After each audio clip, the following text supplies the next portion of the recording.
Hey guys, welcome or welcome back. If you're new here, I'm Jamie, and this will be a reading for Capricorn, Sun, Moon, Rising, and Venus. So of course this is a huge collective. If the reading's not yours, that's okay, you can just discard it. You'll usually know by the title of the reading.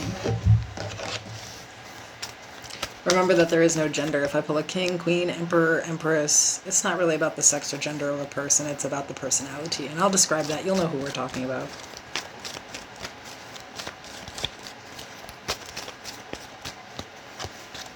I offer private personals, that information's in the description. I also have a membership. I do members only readings, live readings. I do mental health information, tarot lessons, and a whole bunch of other stuff there. So if you're interested in anything like that, it's all in the membership tab of the channel. You can hit the join button below to check out the perks. Wanted to give those a good shuffle. If you're a reader and you want to also have my viewers and you want to do a live, you can hit me up. That information's in the description, of course.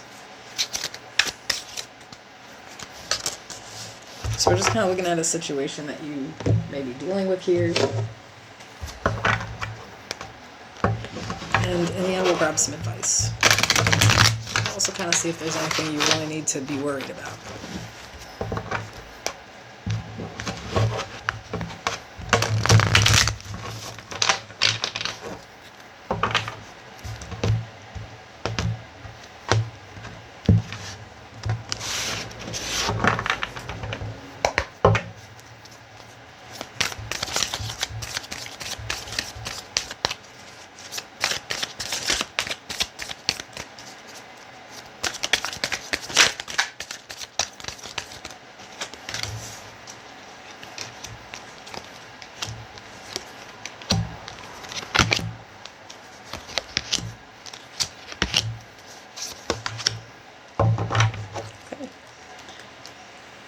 So we have grass in the wind.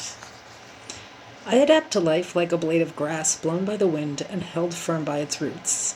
I change continuously while my core remains steadfast. I am adaptable. We have don't let pride get in your way, full moon in Leo. And we have giving money. But this could be more about an energy exchange as well. Just understand that. The overall energy is the Ace of Wands. I have the King of Pentacles, the Seven of Swords, the Two of Pentacles.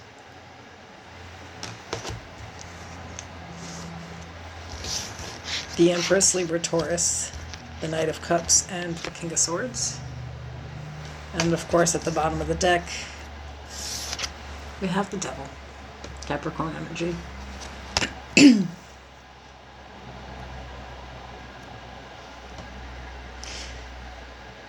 Oof.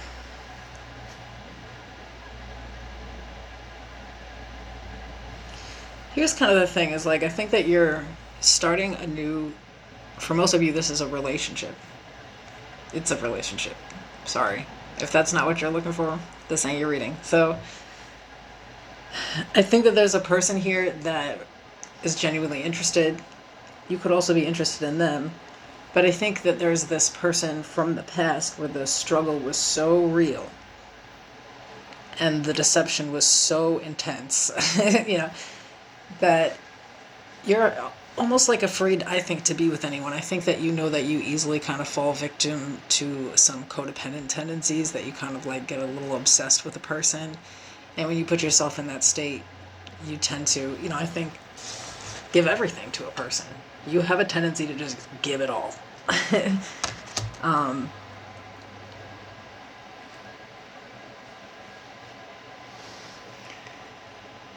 So I think here, you have to be able to almost like adapt to a healthy relationship, and that may be hard to do. I do feel like there's a person here who's very honest, almost to the point where they're blunt, and you may respect that about them, but again, you just always are, I think, looking for someone's like slip up to prove that they're like a liar, or like to find them doing something. You feel like everyone kind of has some hidden intentions. I feel like there's some like real like relationship trauma from the past, you know?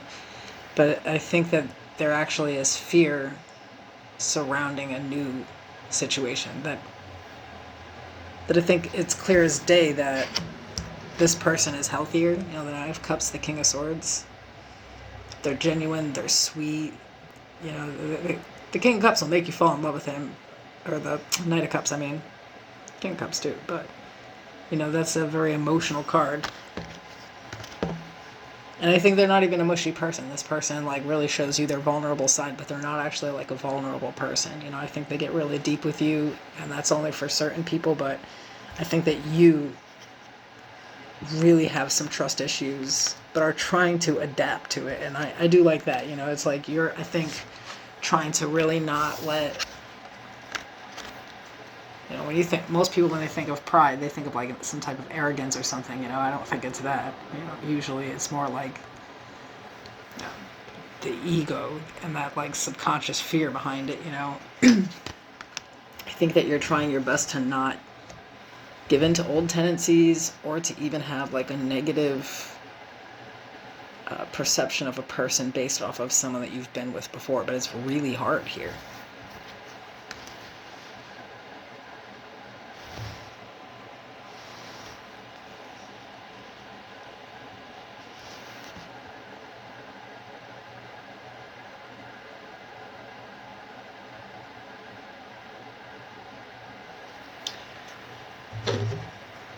So, what should we... Okay. Is there anything you should be worried about here? So we have the Queen of Swords, the Five of Wands, the Moon, Pisces energy, bottom of the deck, the Three of Swords.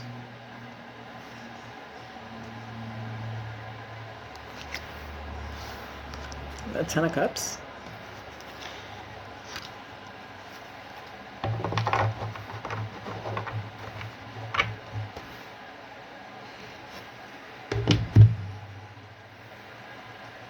Maybe we should talk about, you know, I think that there's going to be this opportunity to maybe talk about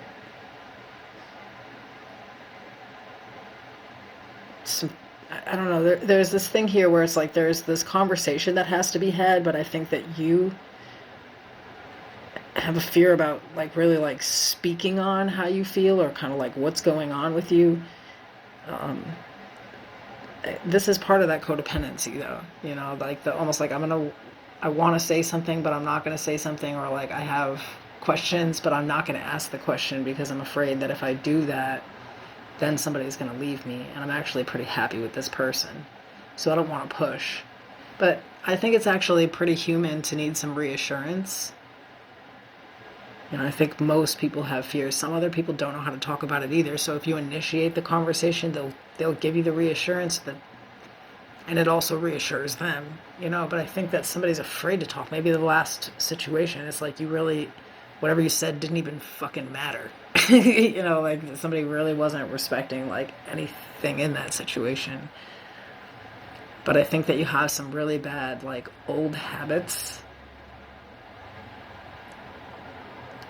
that will actually create a barrier here. So I think maybe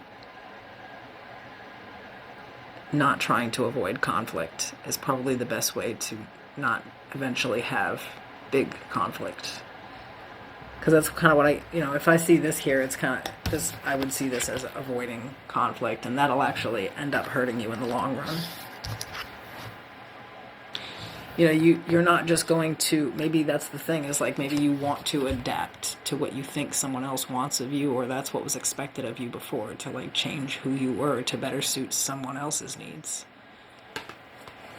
Instead of speaking, you know, having boundaries, setting boundaries, telling somebody like what is actually okay and what isn't, eventually over time letting that build up and exploding or finally leaving someone. I just think that there's some fears around stating what you need to say, worried that there will be a fight, you know? But you're going to have some like arguments, discussions, reassurances in relationships. That's kind of how they go.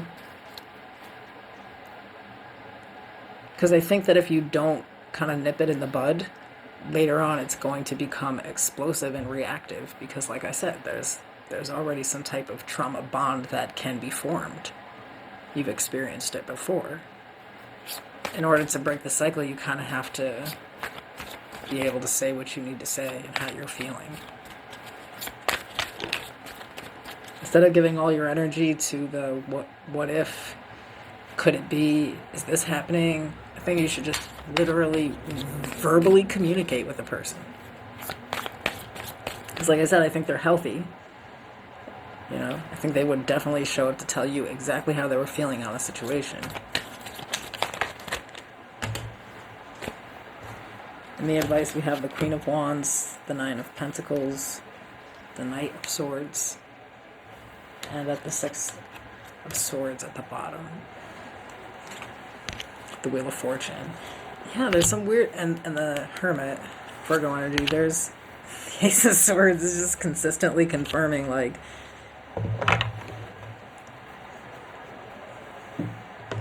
you don't have to be so insecure with whoever you're dealing with here. If you need reassurance, ask for it. If you have questions, ask them.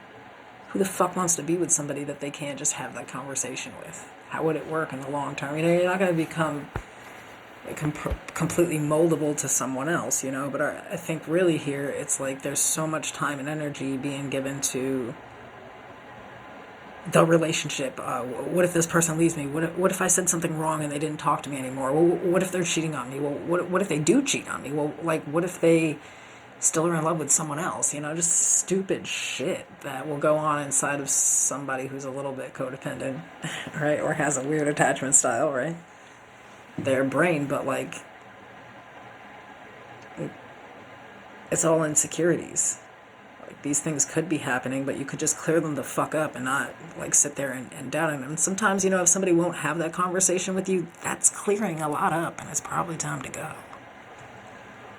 But I think here, if you change your own like behavior pattern with this, right, just state how you need to feel, you'll clear things up. You're going to get the answer that you need by asking the question you need to ask.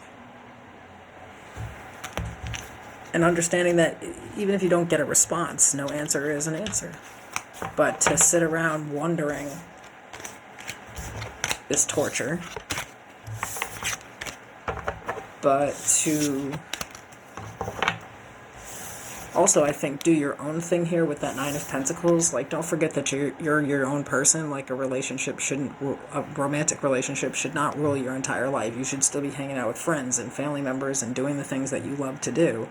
If you don't, then you're putting too much on the other person. There's too much going on there. You don't want to like suffocate someone. You don't want to be suffocated. And the anxiety that goes on around relationships here, that's something that really does have to be worked through. I think you're with someone that you can trust and that you can just really like openly communicate with. The King and the Queen of Swords. Okay, bye.